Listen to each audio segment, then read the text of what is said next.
Hi friends, it's Kayla Moran and welcome back to the Let's Get Candid podcast. How is everybody doing today? Happy Thursday, good morning, good afternoon, good evening, whatever day or time it is that you're listening. So happy to be back on the mic with you guys. I hope everyone is having a good April so far.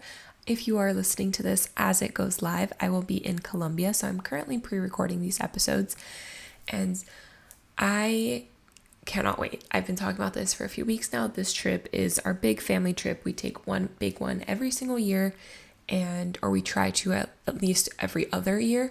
So last year we went to Ecuador. This year we're going to Colombia, and then we kind of do like smaller weekend trips throughout the rest of the year.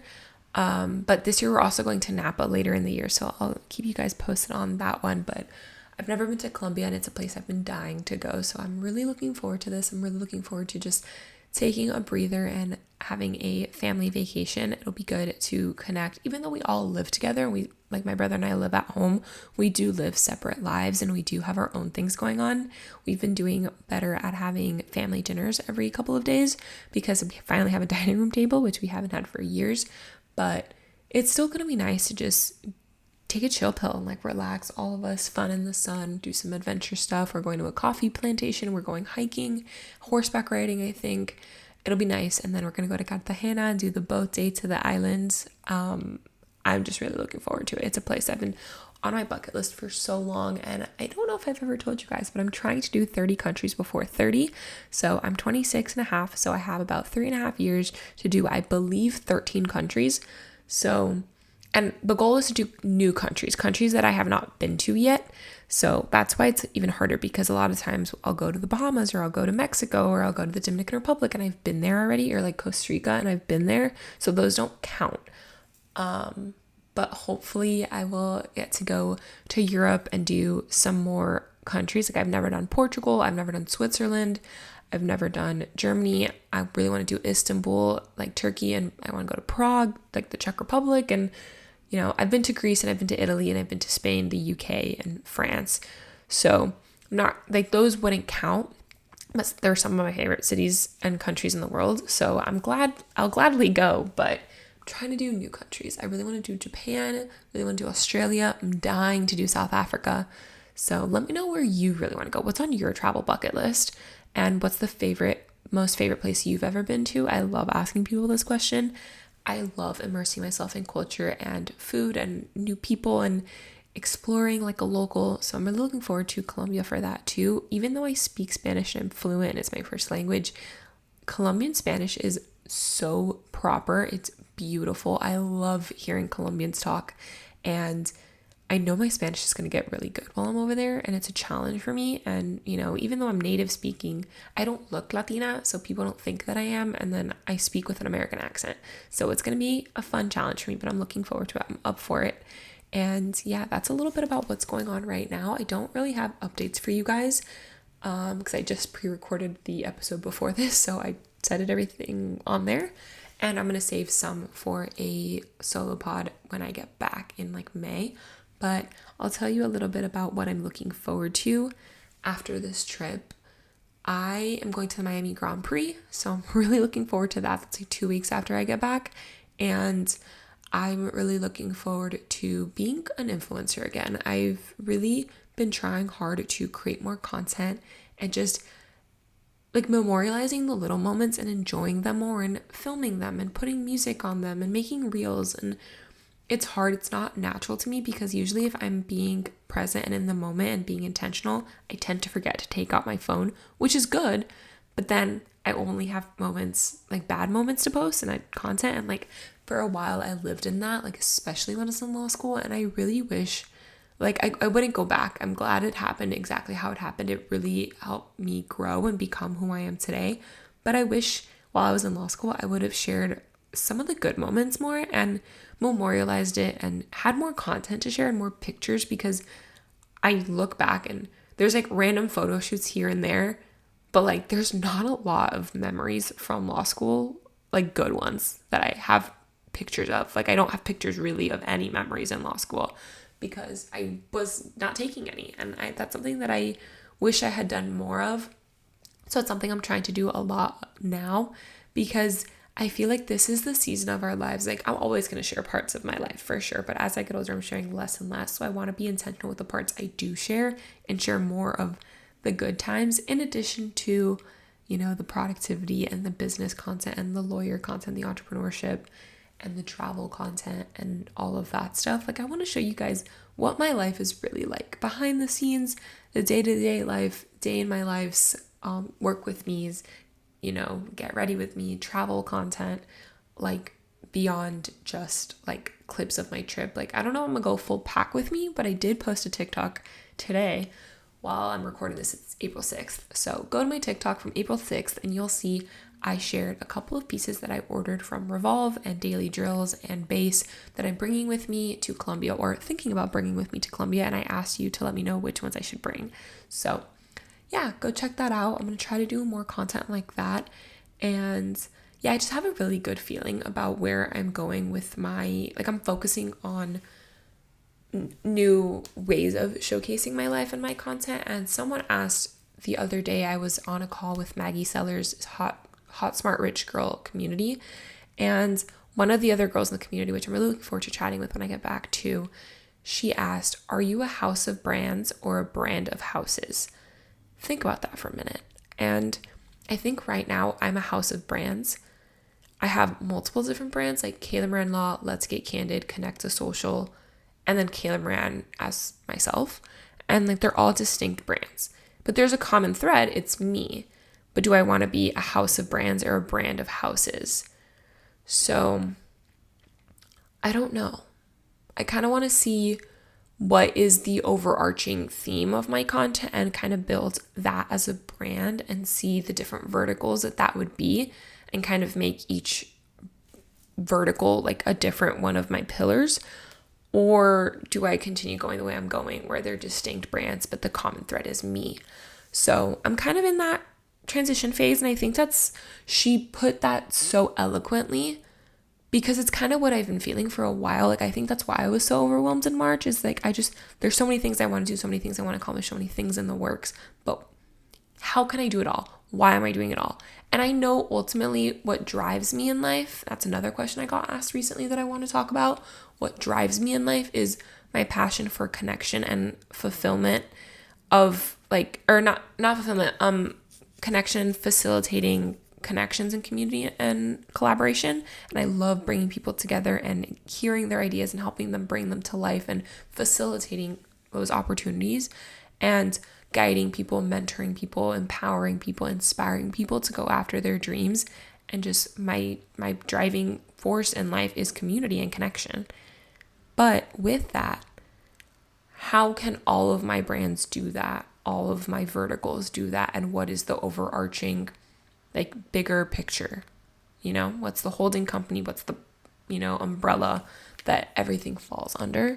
So I think that's kind of why I've been so all over the place, running around with like a chicken with my head cut off. And I think that's why 2 weeks ago when I tried to do an intro, I literally could not, and my brain just spaced out and I missed an episode because my brain was just so at capacity and there was just nothing left for me to give. Like, my bandwidth was tapped out. So I'm really looking forward to this break, and then I will come back refreshed. And like I said, Miami Grand Prix, influencer events, and just fun in the sun with my friends. We get the condo back, so we go to Marco Island every weekend almost, boat days, summer. There's just a lot to look forward to, and I can't wait to bring you guys all along. I might be going to LA for work in May. June is my brother's birthday, and swim week is either June or July. I don't know, they changed it up last year, so I'm not 100% sure what weekend it is yet. And then, yeah, like I said, I'll be in Marco Island if I'm not here usually, and spending time with my friends. And I'm really into baseball. I've always been a baseball girl in the fact that I like baseball players. I don't know shit about the sport and I don't watch it unless it's in person. But one of my really good friends, JC, is super huge into baseball. So I told her I would go to games with her because the Marlins games are so inexpensive and you can get pretty good seats. And the Marlins Stadium, the ballpark, like Lone Depot Park, is actually really nice. So I enjoy watching baseball in person and I'm enjoying learning more about it. I love reading a baseball romance.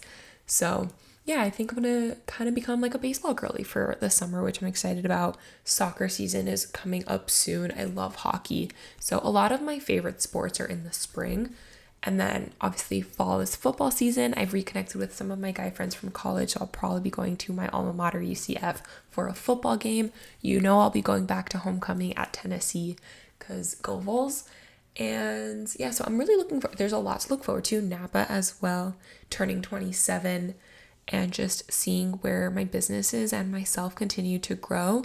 I'm thinking about getting a co-working space, so I might have a new space to decorate and just, kind of get dressed and go work somewhere else for the day, so I have somewhere to come home to that isn't a workspace, even though I don't work in my bedroom ever for that particular reason. What else?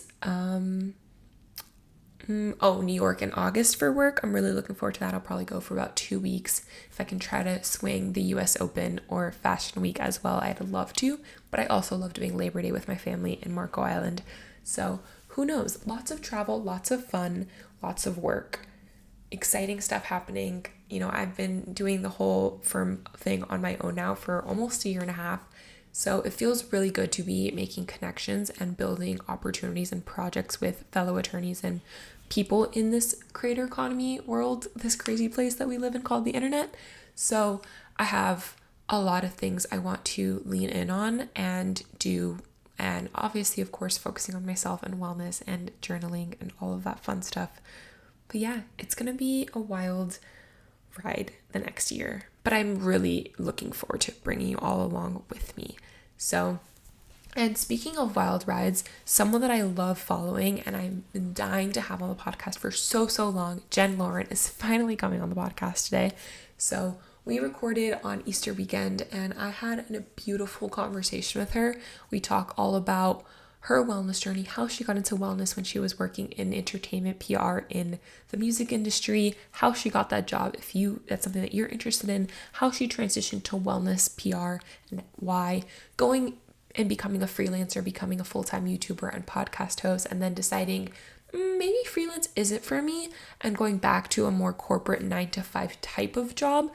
And we talk all about that and how she leveraged all the skills that she has gained from previous jobs in PR as a freelancer to get this job, because she otherwise didn't think she would have been qualified for it, but how to build a personal brand and show that you are capable of having this opportunity and presenting yourself in a way that you're going to get hired, and using your transferable skills and packaging them in the right way is huge. We talk about that.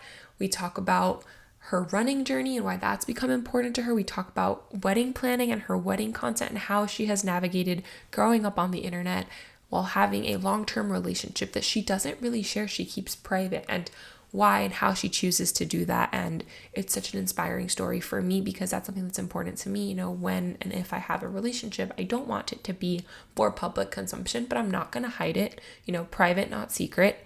And that's something that is always been a question on my mind. So I like seeing my friends, how they do it, and kind of using that, taking what works for them or works for me from them and leaving it. I also talk about a couple of big conversations in my life that I'm having that kind of came out from what we were talking about with Jen, and also a few things that she has shared that I have started doing in my own life that has been really paramount and helpful for me in my work and my life and my career and all of that fun stuff. So really great conversation with Jen. I'm so glad that we finally got to talk on the podcast. She has her own Dare to Self-Care. We talk about why she named it that and how important that messaging is for her at the end. So there's so much good stuff in this episode. I'll stop rambling so you can listen, because this one's going to be a long one, but it's going to be a good one, and I hope you guys enjoy. So if you liked it, please leave a rating and review. Please subscribe to the show, share with a friend, tag us as you're listening. Let me know who you want to see next, what topics you want me to cover next, and I will see you when I'm back from Colombia. I will talk to you guys next week. Meet Jen. So Jen, what's something that people wouldn't know about you just from following you? It's a great question. I think people don't actually know that I grew up acting, singing. I had like an agent, a manager all throughout up until high school.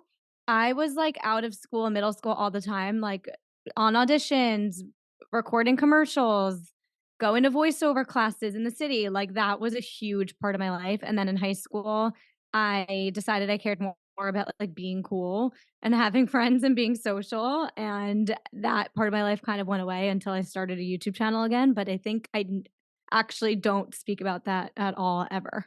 Yeah, I've never known that. That is wait, okay, I wanna talk about this a little bit. Like, and it makes sense, like, I've always seen you, like we were just talking about this offline, like, your evolution, but you are so comfortable in the like, on camera and sharing your Mhm. life, and it's, like, seamless, like, you share a lot, but you also there's a lot we know you don't share, and, like, it's such a seamless process for you, and I assumed it's because you've been doing this for so many years, and in a way, you have even longer.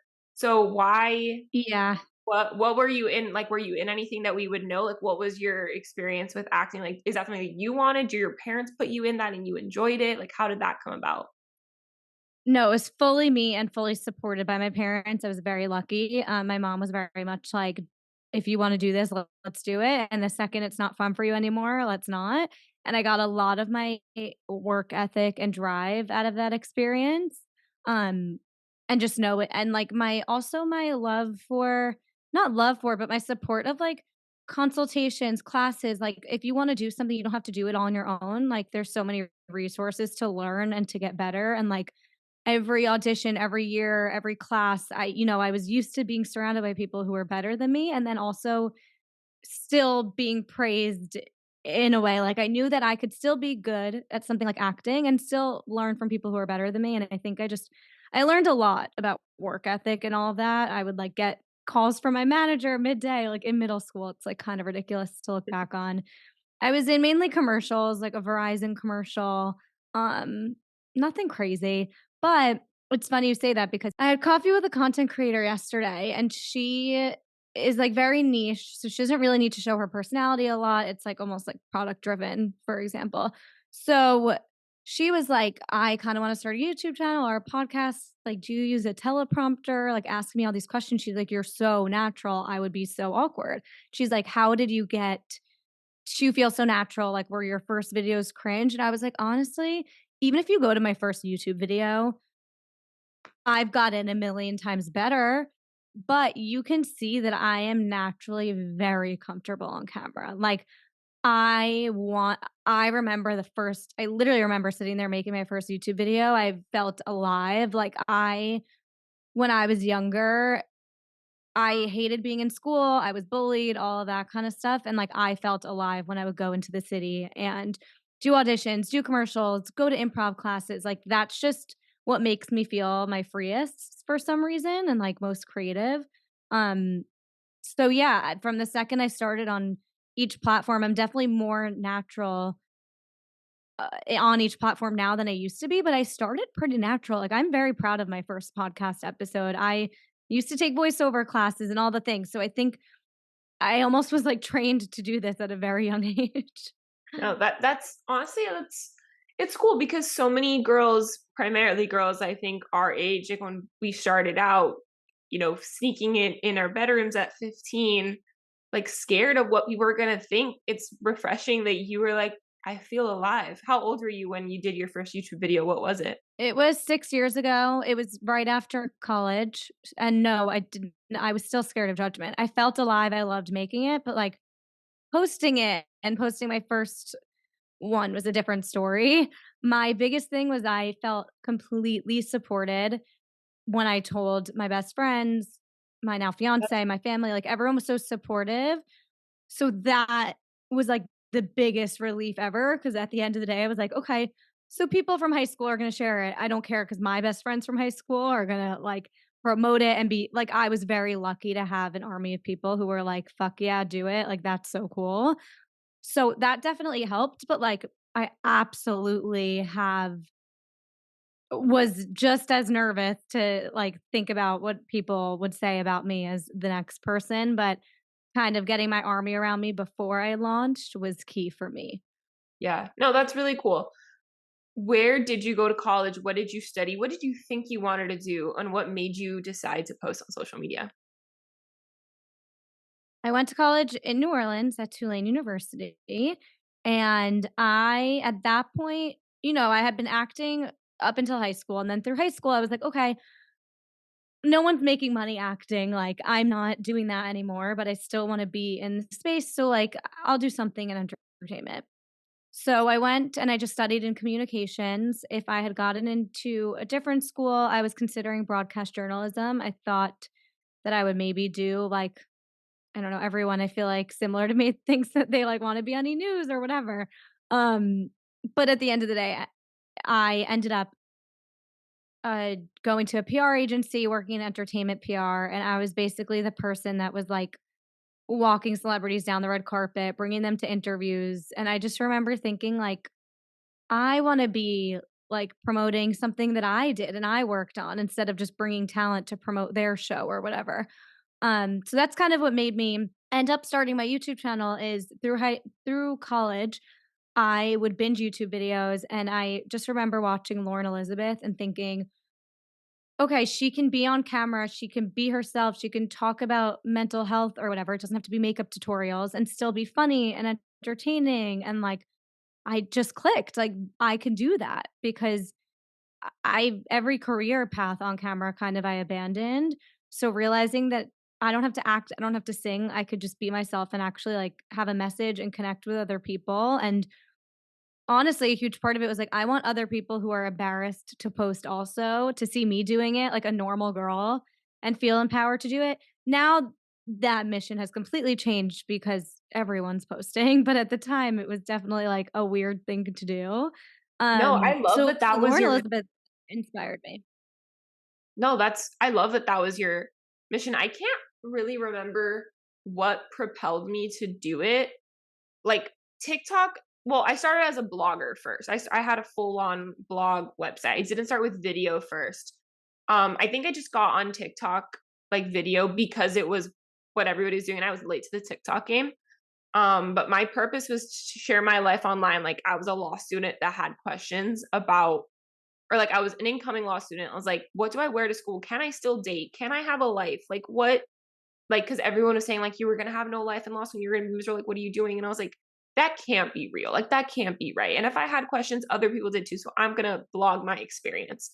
And then I started TikTok 2 years later when like 2021 is when I started it. So I started it late. But I love that your mission from even before was you wanted to connect with people and you wanted to be yourself online. And like you said, like you don't have to act, you don't have to do what everybody else is doing. You could be yourself and find your people and connect with them. And that's my whole mission now is being myself and talking about the things I enjoy, the things that I like, the things that interest me, and building a community and inspiring people and facilitating connection.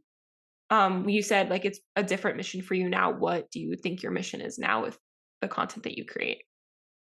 My mission now is definitely to help other honestly, it's like the demographic that I envision is watching my channel, if we're talking YouTube or my podcast, is literally me. It's women in their late 20s or 20s in general, or early 30s who are in their hustle era. Like I'm in the craziest, busiest city in the world hustling, and yet I'm still finding a way or trying my hardest to find a way to like realistically fit wellness into my life. So my mission is like to connect with other doesn't have to be 9 to 5ers, but like girls in their hustle era, women in their hustle era who want to incorporate wellness and either don't know how, don't have the time or money to be trying out all the different products. It's like I'm kind of trying them out for you. And I'm not saying use this, don't use this, go to this workout, don't go to that one. I'm just literally showing you a glimpse into what it's like. And then you can decide if it's right for you. And I give you all the information. And then, like, the other side of it is same mission and it's through a different vessel is like my productive vlogs. I'm literally showing you a realistic day in my life of how I'm managing everything I'm managing and fitting in self-care. So it's like I want to create the community but also show people that you can fit it all in. I'm not promoting an unrealistic lifestyle of like balance so to speak, but it's like let's figure this out together. We're hustling Yeah. and trying to also be well and feel good, No, which I is love really that. hard. It is really hard. People ask me all the time how I do everything I do because it seems like I do a lot of different things, and I do. And I could not imagine not doing every single piece of them. Like they if it didn't make sense for my vision and my purpose in life, I wouldn't be doing them. And I check everything against that. And that's a system that I created for myself while I was in school really struggling with like, do I pursue a traditional legal career or do I pursue this full like content creation social media thing, and how can I combine my skills and my interests and like my degree and all of that. And it's that my whole thing is like, I'm figuring it out. I'm 26. I'm going to share my life as I figure it all out. And I'm going to bring you along on the process. And I want to have it all. I want the life that, you know, I want to travel. I want a beautiful home. I want a family. I want to be a wife and a mom, and I want to be a career woman. And I want to really be in touch with myself and my wellness and like mental health. And like, I want to share that you can have all those things, maybe not all at once, but that you can have it all. And it's up to you to decide what that looks like on your own terms. And I love following you and people like our community of creators and our group of friends, because that's everybody's kind of doing the same thing. Like we're all really just trying to do our best and show that that's all we can do, and inspire people to do the same thing and give them the tools and ideas. But I always like, I mean, I'm in Miami, not in New York, but I see all the places that you're trying out. I'm like, damn, I wish I lived in New York. I want to, like, there was one place a couple months or a couple weeks ago that you went. It was like a wellness or relaxation place. And you were like in this chair, stretched that the body that they rolled you out, and then like you sat in a chair and like the massage. And I was like, I'm going to be in New York for like 2 weeks in August. I was like, that is on my list. Like, See, and someone else might have seen it and been like, yeah, that's not worth the money or yeah, whatever. So it is cool to see like what people gravitate towards of everything I try. And that part of it is just fun. But I also think I personally don't resonate with the accounts that are like, I have it all.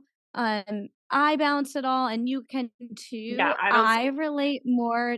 Yeah. Like I like just, and I also don't relate with people who are shoving like I'm real down your throat either. So it's kind of just like the accounts I think that we both like to follow are relatable in that some days are actually really inspiring and like, wow, you can get it all done. And then some days it's like, fuck, I'm getting my period. And like, it's just not going to happen today. Yeah, And I think it's important to show all of it, but also not to force like, oh my God, I'm having such a hard time today. Like, I'm so real. I don't know. I just think like you got to find the balance. I no, I 100% agree with you. I don't want it to look like I'm trying too hard. The whole thing is like I'm literally just trying to figure it out, and I'm Yeah. bringing you along with me, and that's why I relate so much to you and why I've been dying to have you on. Like we tried to Mhm. record this for months, but Thank you. but I want to go back a little bit to your entertainment PR job, because I feel like that's something that a lot of young girls, they see, they know about, they saw The Hills and like, you know, The City, and like they see all those Mhm. shows and they know people did, and they know that a lot of people got their start in that as well. And they want to know like, how do they do that? How can they get there? What it's really like. And funny enough, I think if I didn't realize, I thought that you had to be pre-law to go to law school. I now know that you can do any degree. And if I could go back, I wouldn't. But if I could, I would do PR or like mass communications or broadcast journalism. I almost got a journalism minor, but I would have had to stay an extra year. And I was like, I'm graduating Yeah. early. I'm out of here. But I think I would have gone into PR or some sort of something like entertainment, something similar to what you did had I not gone to law school. So I think it's interesting because it's part of what we do now. We are motivational speakers, we are publicists, we are in the media, we are our own brands. So we're still doing all that for ourselves. So I think it came kind of full circle for me. But yeah, what was that job really like for people who don't know and who want to get into that? If we're talking entertainment, working for talent specifically, I do not think it is sustainable. I think it takes a really passionate person, someone who's obsessed with celebrities, someone who really doesn't mind a toxic environment or drama, loves the glitz and the glam, will never get over it. Like that, the glamour of it died really quick for me. I'm sorry. I found it so unfulfilling. Like it was the most fun, exciting year right out of college. Like I had so much fun. I went to so many concerts because I was in the music division, got to bring like friends to different concerts with VIP tickets because I was like running the tour, and I got to meet some really cool people. I'm like taking Hillary Duff to her press tour and taking people to their interviews. I learned to stick up for myself, and I had to like cut off every journalist as they tried to ask my client a million personal questions. Like I learned to really grow a pair, and speak up, and it was really, really cool the amount of like parties I got to go to because my talent walked down the carpet, and then like me and my friend, the other publicist, got to just like enjoy the party with all these celebrities. Like it was really cool. For me, do I want to do that for the rest of my life? No. It was perfect right out of college, but I had too many other passions and things I wanted to do with more of a purpose and a mission. I wasn't even obsessed with music. Like I'm not even a music person. So for me, it just like wasn't a fit. I think I was really good at it and could have made a great career out of it.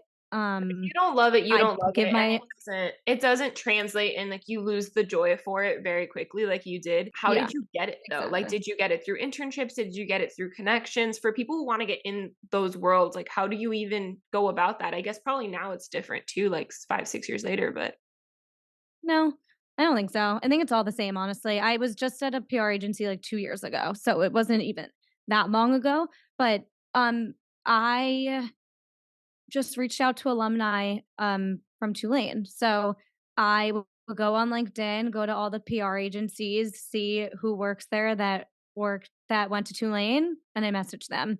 And that got me my first PR job, which was at that music, like for celebrities right out of college. And then it also got me when I pivoted into wellness PR, the head of HR or something was a Tulane alum too. So my biggest tip always, I've gotten so many jobs that way. My internship at I'm a HBO, LinkedIn fully a fiend. Tulane I thing. Like love LinkedIn. I think take fostering advantage of connection. alumni. Yeah, I agree. I'll always tell people this. Like one, personal branding, I help people like being on LinkedIn, posting regularly, connecting with people in organizations that you like, finding a mutual connection. If you went to college with them, if you went to the same high school as them, if you know a cousin who has an uncle or a sister-in-law or whatever, find whatever in you have, connect with them, foster a relationship, and then have them put in a good word for you, or let them be like, hey, there's an opportunity, you should apply. As well as also applying Yeah. yourself, but like finding it's all who you know. And I'm the biggest proponent of LinkedIn. It comes up on at least once an episode about networking. So I love that that was how it worked out for you. And one of my best friends went to Tulane for law school, and it's an incredible law school. They have a lot of reach. Like Tulane, as an institution. So I wish I would have known more about Tulane at Yeah. the time. I would have definitely applied there for at least for law school. I didn't undergrad, I don't think. But no, that's super cool that that's how you got it. And you mentioned you Yeah. pivoted to wellness. When did you make that switch? Why? Like what was the goal there? Well, I also just want to back up 1 second and just say for anyone who is just still confused and is like, wait, but how do I even find like the publicist to even like reach out to alumni that work there? Literally look up entertainment public relations agencies. That is where all the publicists work. They're all agency based. Like any publicist to a celebrity is going to be at an like entertainment personal PR talent agency. So just to clear that up. But what was your question? How did I pivot to wellness? Yeah. So I just found myself so unfulfilled by the celebrity of it all. I felt I was severely underpaid. I was doing the work of a publicist and getting paid the assistant rate of like the lowest of low. I, I asked for a raise, barely got one. I was just kind of fed up and realized that everyone around me was obsessed with music and I was obsessed with wellness. I already had my YouTube channel at the time. And I was like, wait, I could transfer these skills. That's I huge. really wanted to be like a producer at some of these like like where I was taking my talent to interview. I wanted to like be producing people TV and like be on that side of things, but I was not getting any interviews. I was not qualified. So I was like, okay, what can I do in between? And I How was do you like, get I need qualified for those types of roles if someone does want to be in that world? in a producer role. Yeah. I just had no experience. I didn't have a degree. I didn't like in video. I Got it. just I was applying. I'm a big advocate of like apply, apply, apply, but I was not getting any responses for months. So Got it. I can't say what they didn't see in me, but I just wasn't getting a reply. So I then it was like, okay, I got to get out of here so I can easily just go to another agency that would be a little more fulfilling by working in like wellness and not entertainment. So I went to another agency, made it very known. Like I was on like at a lifestyle PR agency. And I got the advice from a coworker, like, make it, if you want to be doing wellness, like, make it very clear. Cause she kind of made it clear that she was um, very into travel clients. And now she's like the travel girl there. And I very quickly became like, the health and wellness girl. Anytime they were gonna pitch, for example, like Soul Cycle, I was in the new pitch meeting. Like I was on this girl, and that's how that happened. And then we'll get into it. But when I left to freelance, that's when I kind of got my own experience with video and everything, where I'm now way more qualified to apply for a producer role. Yeah, and you mentioned no, I definitely want to touch on that, but really quickly, you mentioned part of why you were feeling so unfulfilled is at the original, the first job in music entertainment, is that you had a lot of other things you wanted to do, a lot of goals, and you had like all this ideas, and you really started to love wellness. One, when did wellness become such a big part of your life that you knew that this wasn't what you wanted, but also what were some of those goals and things that you wanted to do that you realized that you weren't going to be able to do in that first role? I mean, to answer your first question, wellness became a big part of my life at that time because I was working pretty much around the clock, like I mentioned, like late nights at events. I was just working a lot. And I found that the only days I was happy to give all my time and energy to that job and then rush home and order in dinner and be super bloated and all the things was when I would squeeze in a workout class in the morning where I was off my phone. I was in a room with motivational speaking and the energy of other people. And I just loved it so much. And then whenever like workout class clients would come on to the agency, I was like, oh my God, I want to work with them. Like one of my clients was the class by Taryn Toomey. It's a great spiritual workout. And I didn't even like PR, but I loved working with those clients because I felt like we spoke the same language.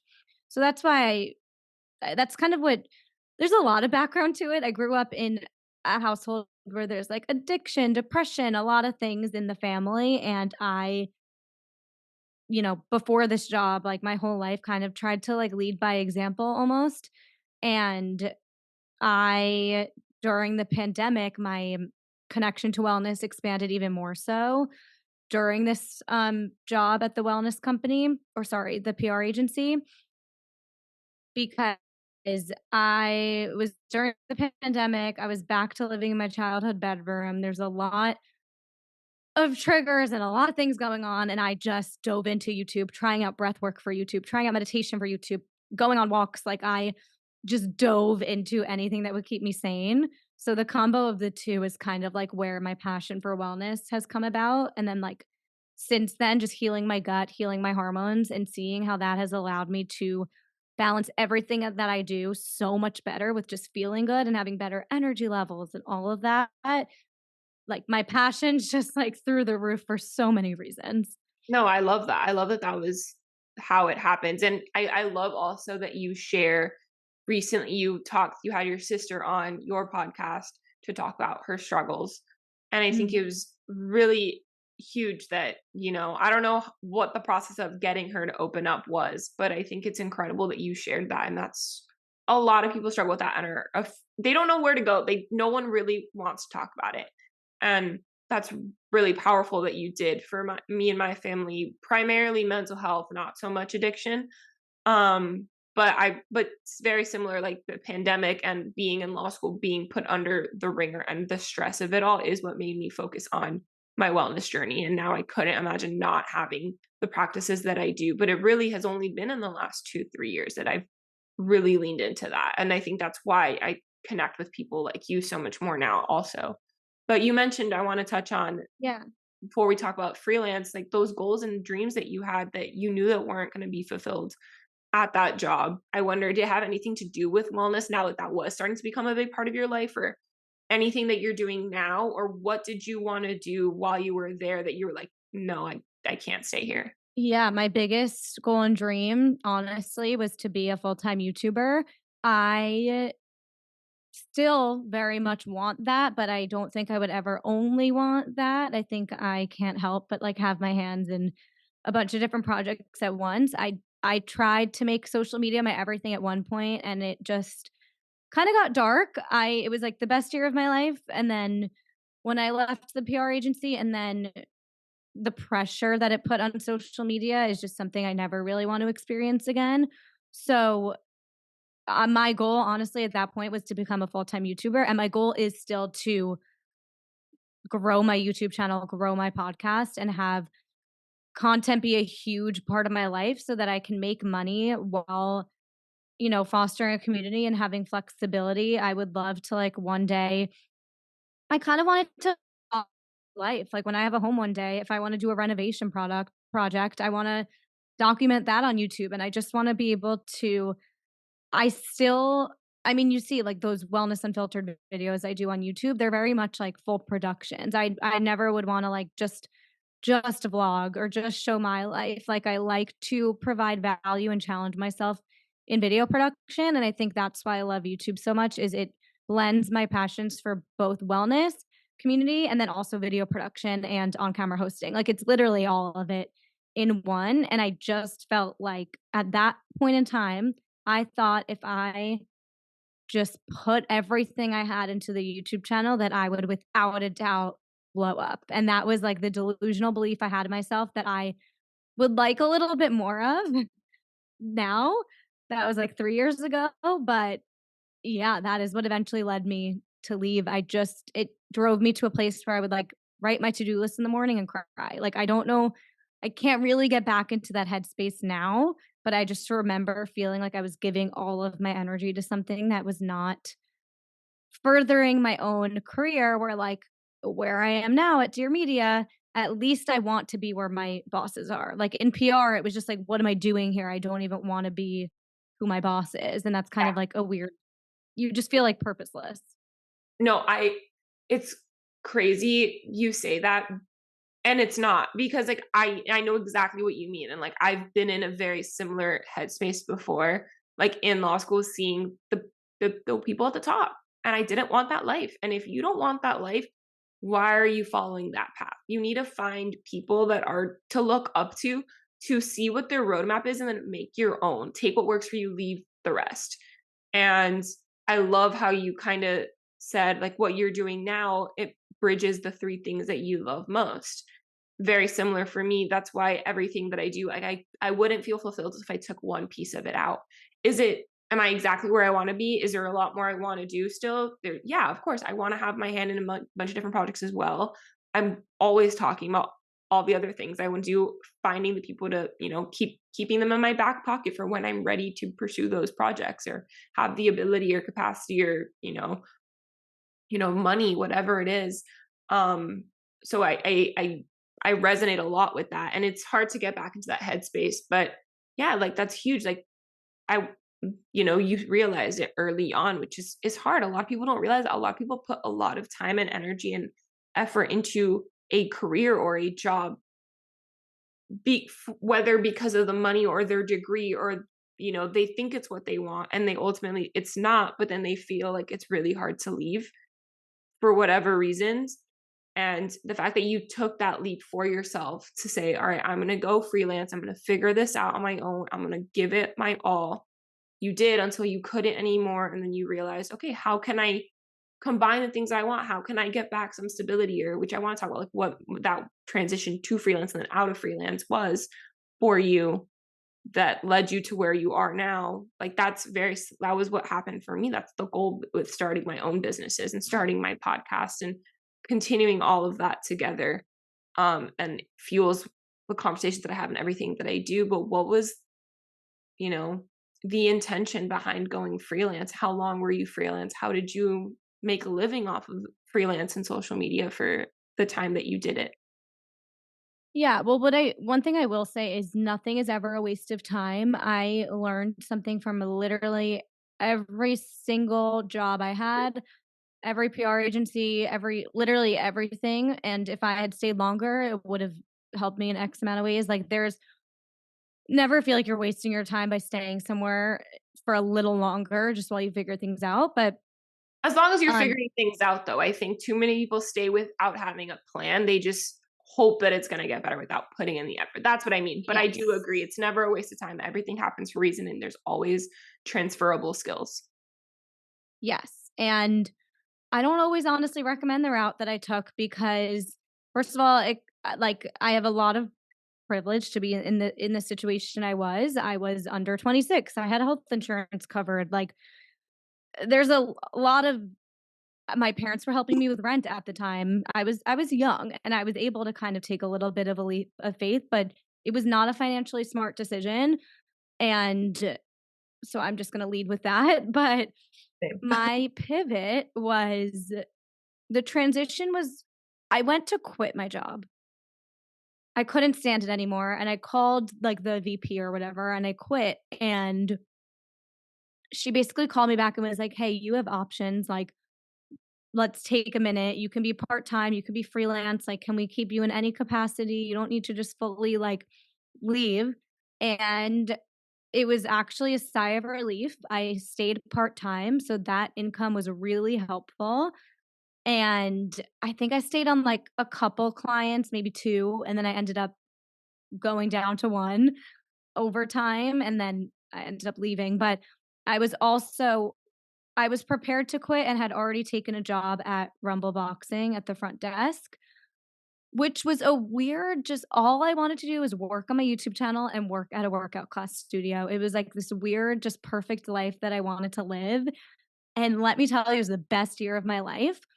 But with that being said, like financially, I'm making no money from content. I did not even have 10,000 followers on any platform at the time. I was hustling at the Rumble front desk and doing my PR jobs and taking on random social media consultations and freelance work and ended up working for Shelby Church, a YouTuber, freelance. So I was juggling like 10,000 Yep. little side hustles to make do and, you know, pay my bills and everything. And so what I loved about working at Rumble at the time was I got such a community out of that. I still have best friends out of it. I'm obsessed with that era of my life. But juggling 'em and I loved the flexibility of it, but for me, juggling all of those things in addition to being a freelancer where you're having to pitch, invoice, do everything as a business owner with everything else I was doing, it just got too much. And I think after like a year or a year and a half, maybe it was, I was like, okay, my friends are starting to get married. I'm having to pay for all these bachelorette trips. Like, I literally can't afford this anymore. I think I still maybe didn't even have 10,000 followers on any platform yet, actually. And I was just like, you know what? What if I now, with all the experience I just gained from working with Shelby Church, a YouTuber, and doing social media consultations and everything that's not PR that I now have under my belt, what if I now apply for jobs that I actually would have wanted to do, like producer roles?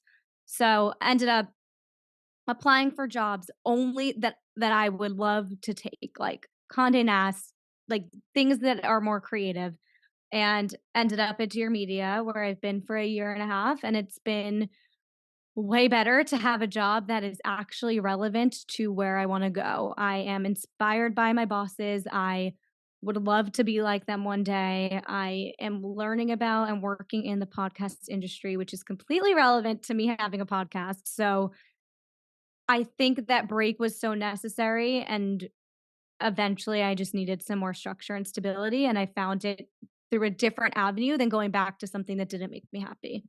No, that's why I love this story so much. And there's a tip that you've shared that you've learned while by working at Dear Media that I've started using and I'm starting to see it help out. So I want to touch on that too. But Cool. I think it's huge that you recognize that in yourself that like this isn't working for me anymore. But I do have all these other skills now. Let me give it a shot. Like you weren't afraid to start fresh. Even though you weren't starting fresh, you were starting from experience. But you weren't afraid to go back to the drawing board and be like, okay, what can I do with all of this now and put it together in a new way and rebrand, repackage yourself. Yeah, And I it think worked. a a big thing at the time was feeling like, are people gonna see this as a step back? Because I was like, I don't see this as like going back to full time, like I failed. I see it as like, oh my God, now I have all these new skills I realized. When I thought about maybe I should go back to full time, I realized, wait, I don't have to do PR. I have all of these skills now that I just created for myself. And I can do something I love and have that structure and stability. So I didn't see it as a step back. I saw it as like, now I get to go do something, like now I get to work into your media. That's so cool. Where I think people are, It's a when they mindset. It's a leave, mindset thing, and it's yeah, really hard to think of it that way because which I'm glad that you didn't think of it that way. It's something that I struggle with sometimes, like on the bad days, on those days where I'm like, oh my God, it's a lot of work to run a business. I wish I could just go to a firm, or I wish I could go to a business and not have to worry about these ancillary things, but that are the little things that make a difference when you're a business owner. Would it be a step back? Would people think of me like a failure or look at me differently if I admitted that I couldn't hack it? And I realized, like, one, that's nobody else's decision but mine, and it's how I view it that is most important. And so I don't know what's going to happen. It's a question in my head of like, should I, would I, could I? Like, what about going, freelance or independent contractor with someone to have some stability? Like, I am also chasing that stability and security. I don't know where that's going to come from. It could be an influx of work, and then I'm able to do it myself and I can hire people to help me. I don't know what that's going to look like, but I think it's huge the mentality you have of it's not a step back. It's starting from experience and trying something new with all the new tools and skills and resources and opportunities that you have accumulated along the way. And I'm so happy to see that you are happier. It's clear, like it shows in your content. You are more inspired. You're more excited to talk about all these cool things because you get to do all the things that you love now, and you are happy in your day job and you love what you do, and what you're gaining from there is helping you in all aspects of your life. Again, that's why I go back to saying, like, if I gave up one of the things I'm doing, it would impact the other. They all work together for me, very similar to you, even though they look like they are a lot of different things.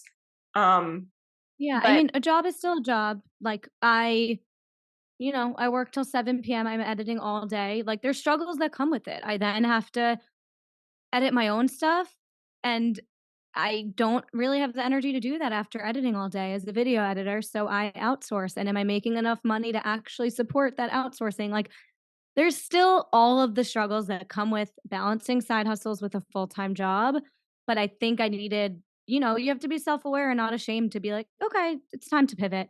I made yeah, a leap of faith. It was the best year of my life. It's time to pivot. And when I'm done with my current situation, or, when that bell rings, it's like, "Okay, it's time to pivot." And that can look however the fuck it works for me. Like it doesn't yeah, have to be this like linear yeah. Life or isn't linear. whatever Life it's isn't called. linear, and I always say it's not a failure, it's a pivot, and it's only a failure if you don't learn from it. Like, it's a pivot. Failure It's is discovery. I heard that recently. Failure is Ooh, discovery. It means you either learned you liked something, you didn't like, you learned something from it yeah, that's gonna lead you to discover something new about yourself. So I heard that recently and it I like that resonated. a lot. Failure is a discovery. It's so true. Um, but no, I think it's really smart that you have that mentality, and I like yeah, it is a balance. It is a struggle to maintain all of the moving parts, but you wouldn't be you if you didn't do everything that you do, and it shows. How do you maintain time for yourself and your relationships and your friendships and your wellness practices while being on for someone else during the day 10 to 7, and then being on for your own businesses and your own work, and then your partner and your family and like your friends? And how do you make time for you? Like, how do you navigate it all? What are the tools that you rely on to do so? So the structure of the full-time job actually really helps with that, because it's like, here are the hours that I'm working full-time every day. What am I going to fit in around those hours? When am I doing my podcast? When am I doing my YouTube? Am I editing it? Do I not have time? Am I going to outsource it? When's date night? When's, my girls' night? Like I am a big calendar girl, and I think having the full-time job oddly helps with that structure a little bit. And I'm also big on like setting yourself up for success. I've been doing this for 5 years now, so I've learned like, okay, I'm not going to do that after work. I could plug it in because it looks cute on my calendar, edit YouTube video on a Wednesday at 7 p.m. I know myself by now. I went on a 3-mile run that morning. I filmed a podcast. I went to work. I'm not editing at night. Like, and that's not going to be good for me either. I'm not going to force myself to. So, like, when I look at my calendar every Sunday and every night and kind of plan out the week, how am I getting the YouTube up this week or for next week, whatever, the podcast, all of it? How am I fitting in my half marathon training? Like everything, and throw wedding planning on top of that. It's been a Yeah. lot, but I look at the week and I'm realistic about it and I realize, shit, I don't have time to edit my podcast this week. So I ping my editor. I have everything really flexible where like I'm not on monthly retainers with any like editors or anything like that. I try to do as much as I can myself for financial purposes, but I'm real with myself on what I can and cannot do. And like I will figure that out on a Sunday or throughout the week. And so I think it's just setting yourself up for success in that way. I know now that like I can fit podcast recordings in on Friday mornings or on Sundays. We're doing it now, Sundays. Like I know that. So that those are the times that I offer and it provides that structure for me where I know I have that time every week if I need to record. So I think it's just you got to be I'm not even that organized of a person I don't think, but I am with my calendar and keeping it real with yourself and what you actually have time for and what you should be outsourcing is also key. I 100% agree. If it's not on my calendar, I don't know about it. I'm also working on building that structure for myself because I kind of your hours are very similar to mine, and I don't know if subconsciously I did take this from you, but you saying like what your day like looks like from you work 10 to 7, so you do stuff in the morning, you do stuff at night for your own things, and like you pretty much 10 to 7 you are like locked in onto your media and you don't really do your own things in between in that time period. And you Mm, mentioned that a couple, I mean, yes, but like, you know what I I'm mean? filming TikToks throughout the day, but yes. Yeah, but so much. But like, I Yeah. took that from you posting that a few months ago, where I tried to be a lot more intentional about that. Where I leave Fridays for law student mentorship, networking calls, leaving my house, like type of lunches and stuff. I know I'm not really working as much on Fridays, like lockdown focus work, because I'm doing a lot more Yeah. calls and meetings. Trying not to do as many of those throughout the week unless it's like it has to happen for somebody else's schedule, or like I'm already out and about for something else, like an influencer event. All right, then I can throw in a meeting while I'm already out, whatever.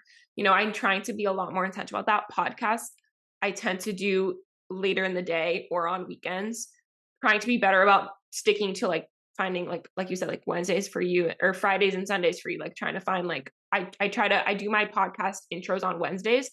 So I don't mind recording podcasts on Wednesdays and like maybe a Saturday or a Sunday, because I tend to not do much on the weekends anyway. Like, that's my relaxation time. Okay, cool. Like Yeah. like I live by my calendar and my to-do list.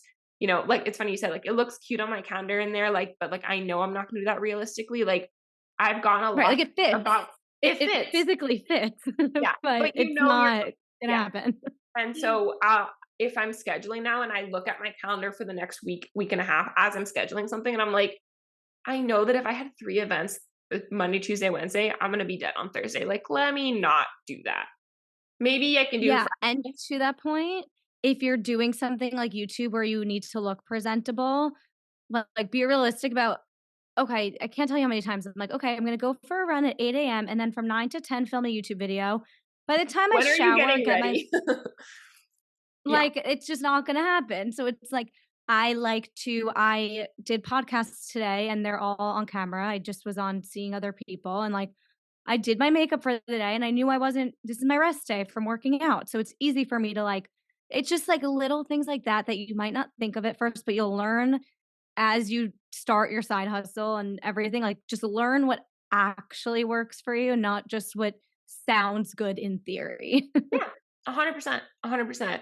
But no, I think I did take that from you actually. Go Which is ahead. funny.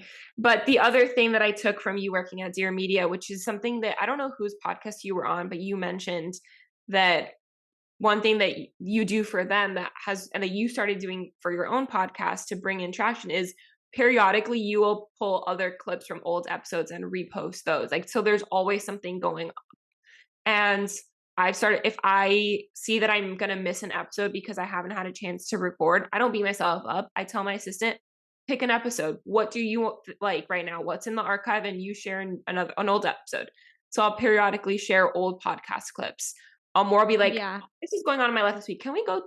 I'll remember someone's conversation. I'm like, share that clip again. Like, let's do that. I would love to have more of a bank to do so. Now that I have a podcast editor editing my reels, I'm able to have a bank there in the Google Drive somewhere. But before, I was pulling each clip for each episode. So outsourcing editing, outsourcing an assistant, being the one to post on the podcast Instagram. And to your point about financially earlier, you mentioned like your parents were helping you out at the time. And like you don't necessarily have the money always to outsource. So you're not on monthly retainers with things. Like you find ways to make things work for you and to find help where you need it, and you're grateful for that help, and like you acknowledge that you have help and the privilege to have that support. I'm very much of I live at home.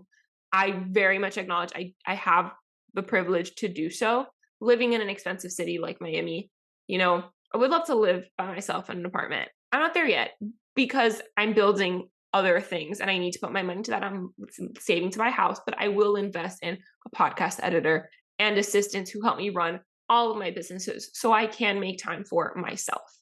And I view it the same way, an investment. Yeah, and I'm not a video editor. I'm not an editor person. I'm not the producer person. Like how those are your skills. Those are not mine. So I will give someone that is that the ability to make it better because I know that they're going to do a better job than me.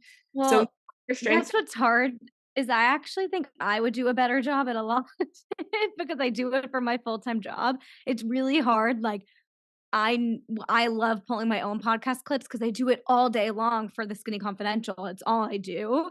So it's hard sometimes to relinquish that control. But like I know people can edit YouTube way better than me. So I'm happy to give that away. So it's like there's certain things that I don't. Yeah, It exactly. is. And hiring for your weaknesses, delegation, it's hard. And that's something that you probably, I don't know if you necessarily in that in like the PR jobs, but like probably as a freelancer and especially now, like sometimes even if you would do better for your own sanity, you have to hand it off. And you bet done is better than perfect. Like, and that's something that I really remind myself of. And it's an interesting balance to strike, but we got to do what we got to do because we come first and nobody else is going to put ourselves first but us. And I wanted to touch on this as well. Now that you are in a place where you have a lot going on, you mentioned wedding planning taking a long time and you're training for marathons. I feel like everybody in New York City is like into marathons now. Like running became a thing again. Like because the run clubs are so there's such a running community here that it's Miami and it's too. so nice to run on the West Side Highway and in Central Park. Like I love running in New York I love walking City. it. I won't run it. I never get bored. Like I love seeing all the people. There's so much sightseeing. There's just everyone's running. It's like a fun thing to do here. If I was in the middle of nowhere, I'd probably get bored out of my mind, but it's fun. It's like an activity in the city, I feel. Yeah, no, the run clubs are huge now, and there's like a Miami Walk Club, and they partnered with Miami Run Club the other day, and I was like, okay, I'll do the walk part of it. I'm not, but I love like the High Line in New York or going to Central Park. Like I always like make a point to go to those two things and walk around, just like with a coffee in hand or like a drink and like walk around and like vibe out and like people watching, sightseeing, all of that stuff. I agree. If you're in town and available when I'm there in August for work, we have to go for a walk. But so with all of that, those things that you're doing, some of them are personal, some of them are work, some of them are your relationship, and having that structure now, how overall do you feel that you have evolved, and like what are some of your like the like your like top 3 non-negotiables, like like all the things like productivity, mental health, wellness, beauty, like what are the things that you can't live without right now? So sleep is the most important thing in the world, in my opinion. You're never going to catch me falling into that trap of like, if you want to have a full-time job and a side hustle, like you're going to have to like edit your YouTube. Yeah. Like you're going to have to edit your YouTube till 2 a.m. and not sleep well and then wake up and go to work. Like I am not doing that. I'm playing the long game.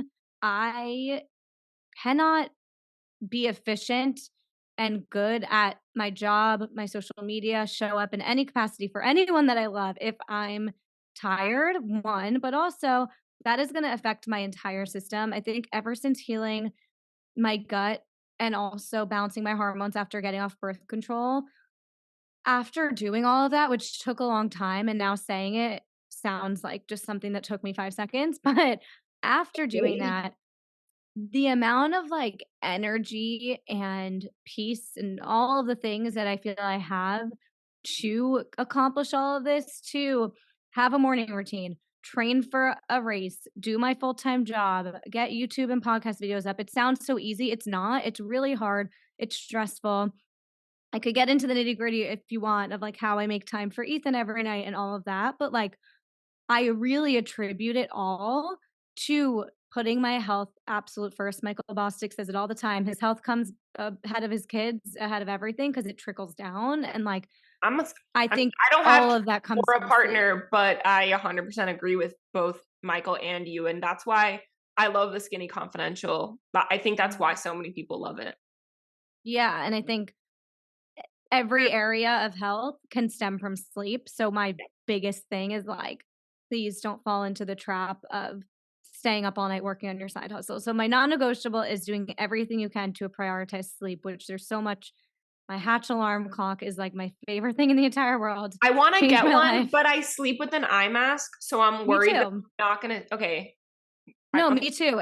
It's even the sound, like, got it. I'll everything that comes from my Hatch is, number 1, my phone is outside of the bedroom, so at I'm night, working I'm not towards that. scrolling.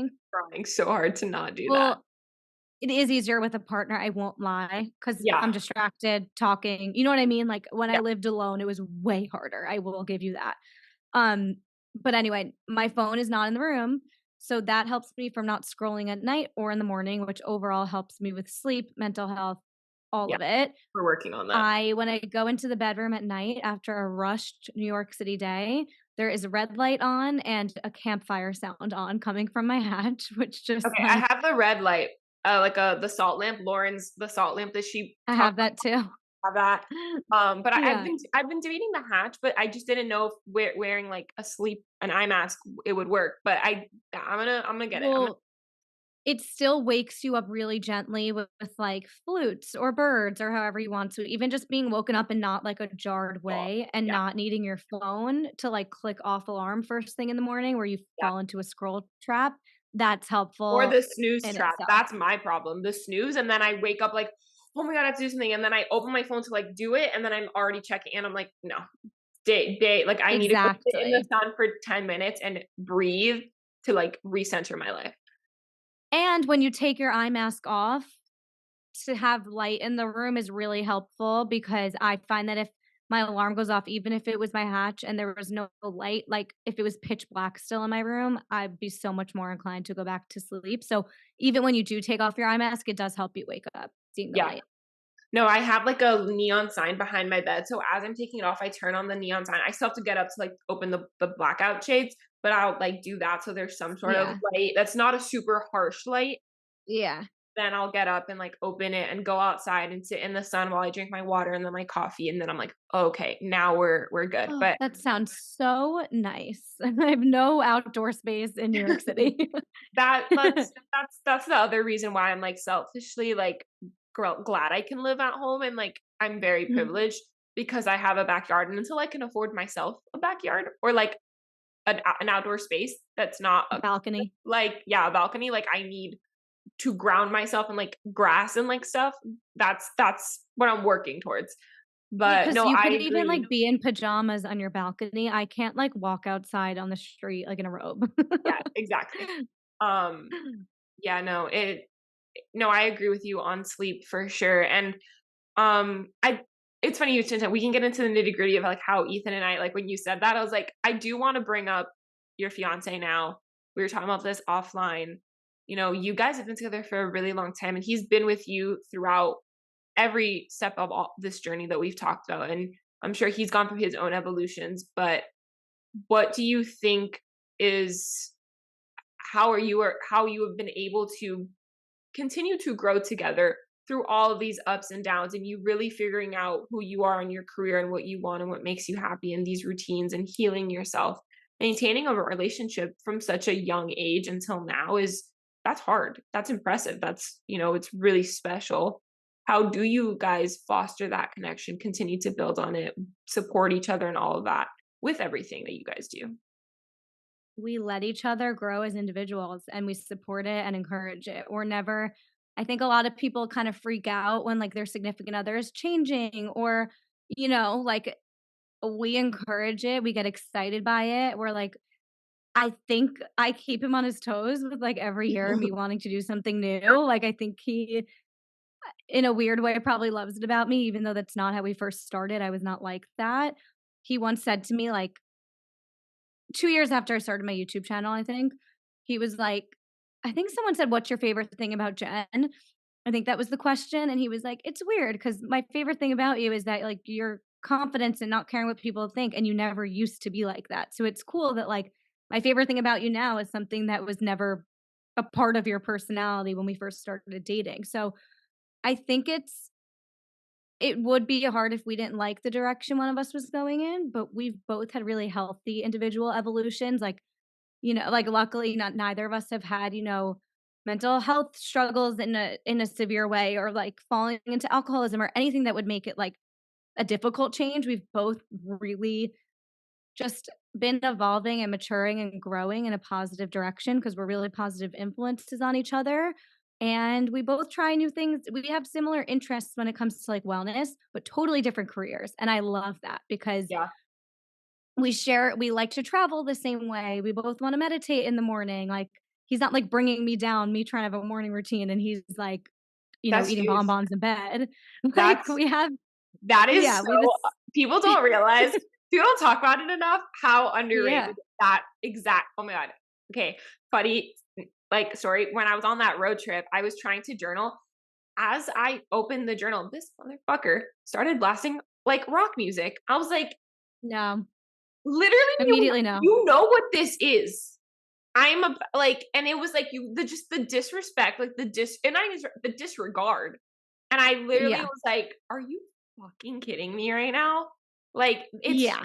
So that but that's true, the respect, it's because even if I became all of a sudden wellnessy and spiritual and he had no interest in that, as long as he respected respected, yeah, and supported and was still like 100%. he'll literally be like, "Did you meditate yet today?" If I'm like freaking the fuck out. And like even if He he knows wasn't a meditator, I still think he would say that to me because he knows he that's what knows you works for need me. it and he respects Yeah. that about you. Agreed. And I love that you guys have different careers. It makes it interesting. Like you have something to talk to at the end of the day. I was talking about this last night. Like I don't think I could ever be the type of person to be like a Michael and Lauren Bostic that work together all hours of the day. They've talked extensively about how they're able to do it. They run different things. Like they do different aspects of the business. So that's why it works for them. That is the only way I think I could do something like that. But I wouldn't like that unless it like we'll have our things together for sure, like real estate properties and all of that. But like There's no competition. You there's can no both just cheer each other on yeah, for there's something to talk. promotions. I Yeah, like but it's like there's something to talk about, but then also like there is zero competition in the slightest bit. There's no way to compare other than maybe income, I guess. There's no way to compare like who's doing better than the other or like yeah. anything like that because our worlds are so different and it's just cool. It's like I think I it's love that he so couldn't refreshing. be yeah, he couldn't be further from it. He literally works in like environmental science, but then like our interests somehow are still we're still both into wellness and travel. So like I It do think we works. got lucky in that way. Yeah. Yeah. It works. It works. And I love what you said. Like you make space for each other's evolutions and you've grown together and you've allowed each other the space to do that. That is huge and so refreshing. And it's something that I yeah, you did get lucky, but I think it's both also you were intentional about it. You chose each other, you continue to choose each other, and you make space for each other and you respect each other enough to do that. And that is all what leads to love. Love isn't like it's not enough. It's not just loving someone. It's like giving them the space to do all of those things. And you guys have been able to do that growing up, being a part of the evolution. It's something that I can question a little bit. I'm like, I've done all of that work already on myself. I don't know if I could date someone who hasn't or isn't actively doing that, and doesn't Yeah. respect my space. And obviously, I'm going to respect theirs because I want them to respect mine. But if they don't respect mine, and as we get older, it's harder to, looking. My mom, I joke about this all the time. Like, I'm not going to raise them. Like, I'm not going to, I was just gonna say, they have to be it's a little nice. bit raised a little, like, like I want them to be there already, and then let's work on it together. And it's harder the older you get to that point, especially in like a Peter Pan city like Miami, New York, LA, probably Chicago. Like, it's a little hard sometimes to find that. So I think you guys Totally. maybe did get lucky, But but I love that you guys, like you said, you made the space for it. well, we also learn from each other. So like I think that's right. You don't want to just inspire someone else or push someone else. You both need to be doing it for each other. Like my whole running journey, I would not be able to like I haven't even announced this yet, but I am running the New York City Marathon and never would I ever take it to that level if he wasn't like, you can do that shit. Like Yeah, he pushes and inspires me, and then like I can't speak to what I've done for him, but I know I have. Like I push and inspire him to be more empathetic or whatever. And like you wanna learn something from your partner too. You don't wanna just agreed. raise them or inspire like, it's great to inspire them, but you need them to, like, inspire you back. That's something I value. Not Yeah, everyone wants that, but I no, I'm with you on that. yeah. And the other part of the evolution too, I think, like with the making space, our conversation before we started recording of like, we all know as your audience that you do have a partner and that you are now engaged and you're sharing that part of your life. And you're going to talk about the wedding planning. I love the video you took of like touring the upstate venue. It was beautiful. Oh Like, god, I have so much more I have to edit. I know, I'm excited, but like with that, like I like that you are bringing us along in that journey, but there's so much we know we don't see. And I think it's so refreshing. You do such a good job of, I like to call it, I am 100% who I am online, who I am offline. There's just a lot more to me offline. And I reserve that for my people, my friends and family, my closest, my inner circle. And I think it's really refreshing to see someone who does that and has their own life on the internet. He supports you. We know he does. He comes in every once in a while. He enjoys it enough to be a part of it, but he allows you to have your own identity online that is separate from your relationship. And like, I don't know, I just think you found such a nice, I don't know if balance is the right word, but like happy medium of like sharing enough, but maintaining privacy. And I think it's so refreshing. How have you like probably is intentional. Like what do you strive for in sharing that side of your life?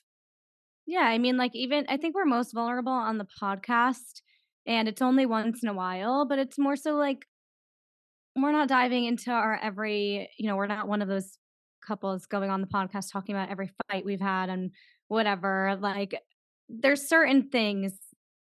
Honestly, we have nothing to hide either. I'm gonna be honest. No, it's It's not not. that you're hiding it. You're just not sharing everything for Yeah, because it's I sacred. think I think it's just not always relevant. So, like, for example, I used to be really intentional with my vlogs. Like, I don't want Ethan in it. I don't want to talk about our relationship. This is so sacred to me. If I blow up, people are gonna like be commenting on our relationship. Like, I did not want it. Yeah. Over time, after living together, now we're engaged, and our relationship is just stronger than it's ever been. He just feels like my left arm. Like he's just like there. I mean, Like he's just after 12 or 14 years, yeah. yeah. He's just like part of me, and like he is the silliest person ever, and I think through living together he's just gotten more comfortable on the camera and on the mic, and like he like kind of wants to do it now, but only in his time and when he's feeling silly and when he's in the mood. So when he wants to jump in, sure, jump on it. I don't really care anymore.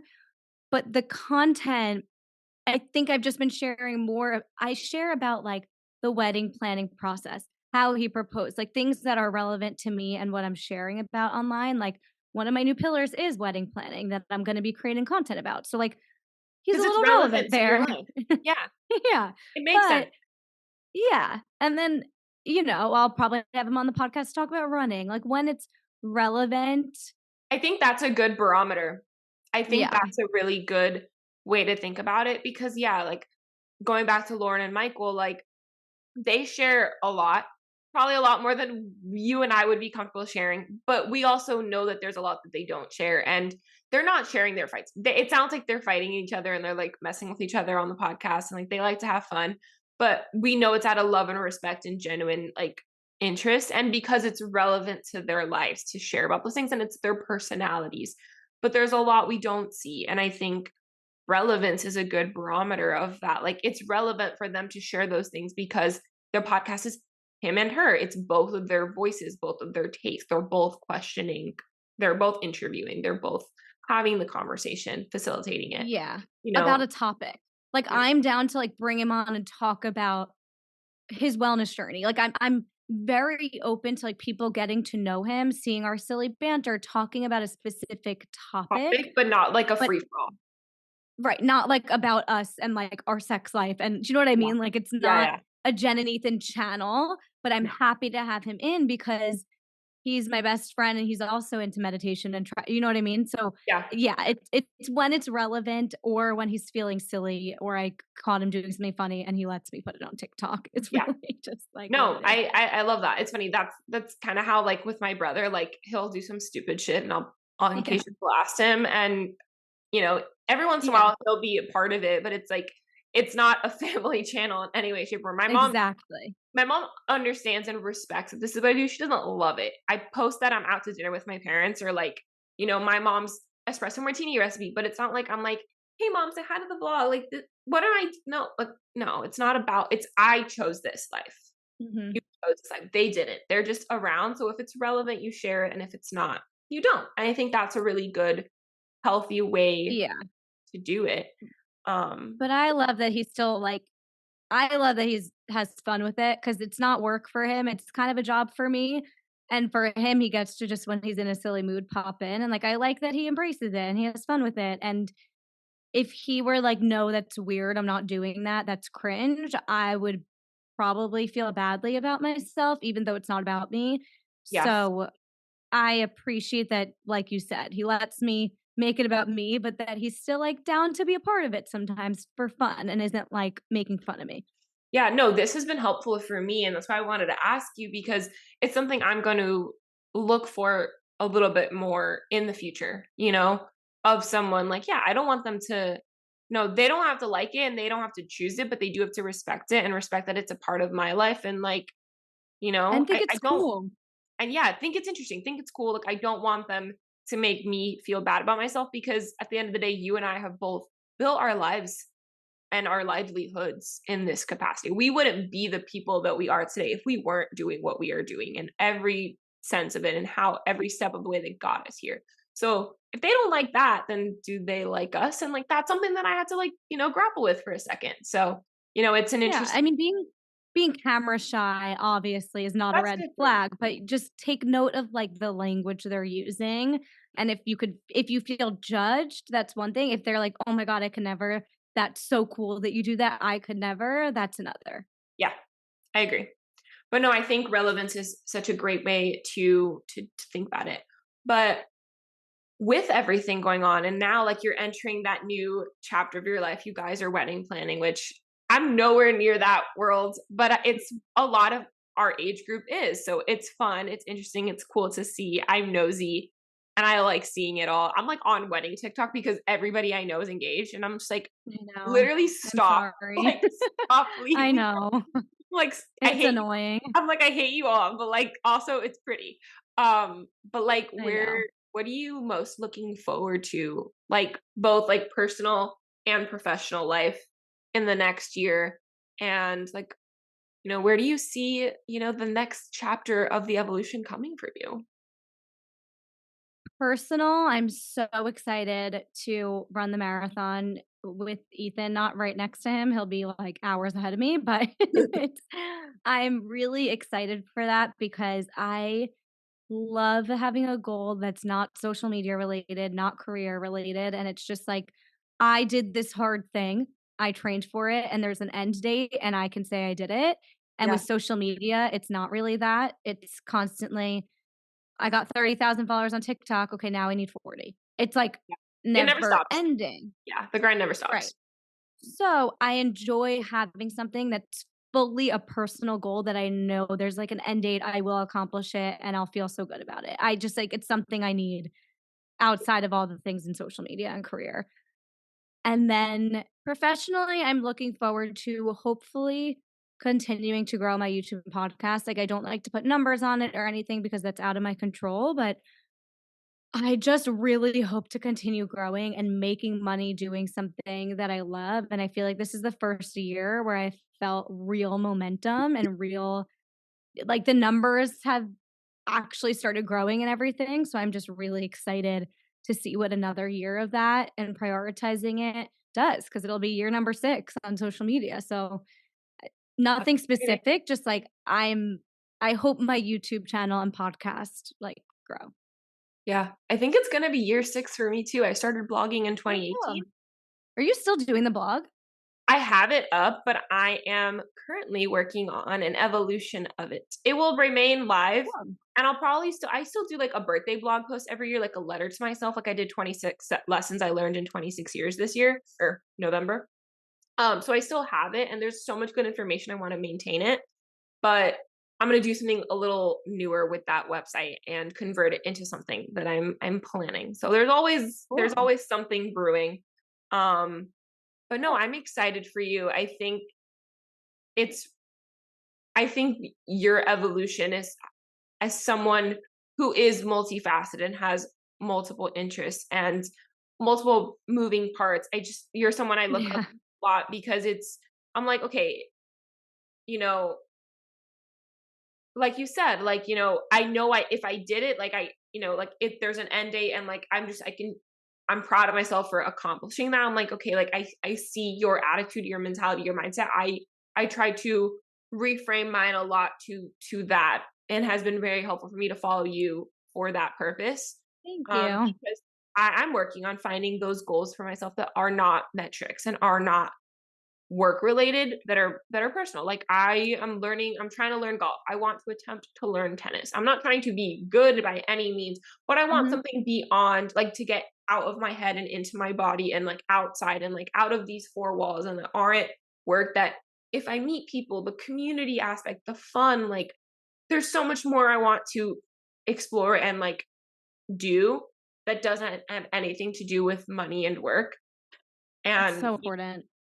yeah, and it's hard to, because of that hustle culture, and like no, you liked it and you still like the hustle culture, but you recognize that there has to be a period of productive rest and making time for yourself and your loved ones too. Yeah. And like I feel like you do such a good job of sharing both of those things, and that's Thank something that you. I've really worked on myself. And I like that kind of that evolution of like our cohort of people. I think all of us, as we enter our later 20s, we're really starting to find that balance a little bit more, and it's Yeah. refreshing, rather than like the 22-year-old versions of us that were hustle Yeah. hustle hustle trying to make a name for ourselves. Like no, we've done that. Now we've built our brands, now we just evolve, and the brands evolve Well, along. I also am just kind of got to a place where I'm enjoying the journey. I'm aware that every follower count, whatever, you're always like on to the next. And I truly love creating the content. So I'm just like, I'm enjoying the journey. I would love to be making more money from it. But aside from that, like, I don't need to be at like a million subscribers or anything. Like, I love, if I had nothing more to work towards, I'd probably just stop. And a lot of YouTubers do. Yeah. No, I agree. I'm enjoying the journey. I'm along for the ride, and I like having other people along for the ride with me. I'm at that point where the people that I look forward to have in my life are on that Mhm. journey of evolving alignment, and they're like figuring that out for themselves. The figuring it out journey. Yeah, I think those exactly. are the people that I'm looking for in my life, that I'm really finding strong connections and friendships and relationships with those people, and it's just so refreshing. But thank you so much, Jen, for coming on the podcast. If you could leave the audience with one overarching, like I guess your best piece of advice for a early to mid 20s girl who is just figuring it all out. dare to, this is where my podcast name came from. Two things that really helped me was dare to be different and dare to suck. I think if you're so worried about what people are going to think, you're never going to do what you really want to do. So dare to be different, dare to suck. And that has led me to a lot of interesting places, led me to find out what I do like, what I don't like. And it's allowed me to have this platform that I really love and I'm having so much fun building. So dare to suck and dare to be different I love that. and Thank you dare so to self-care. Yeah, definitely. Yeah, no, the podcast name for me, like, it's funny. That was such a, like, when I realized I wanted to start a podcast, I was like, oh no, what am I going to call it? I have to make it good. And I was like, I love getting to the nitty gritty with people. Like, what really is like the, the key that what's making them tick? Like, what do they, and how did they get to where they are now? And like, what do they want to do with everything? It's like, let's go real deep, and like getting candid on that was kind of, it happened to be like it someone one of my friends in law school came up with that name, and it was in my head, but I was like, I don't and he said it and I was like, "Oh, wait. Okay. The Yeah. sign. That's It's it. good. That's it." No, this was so incredible. Hopefully I get to see you in New York, and if you're ever in Miami or South Florida, let me know. This has been absolutely incredible. Where can everybody find you? I'll link it all below. Yes. My Instagram is Jen_Lauren with 2 N's. My TikTok is Jen Lauren with 2 N's. Just search Jen Lauren everywhere. My YouTube is Jen Lauren, and my podcast is Dare to Self Care. Well, thank you so much for coming on the podcast. I will talk to you all next Thank week. you.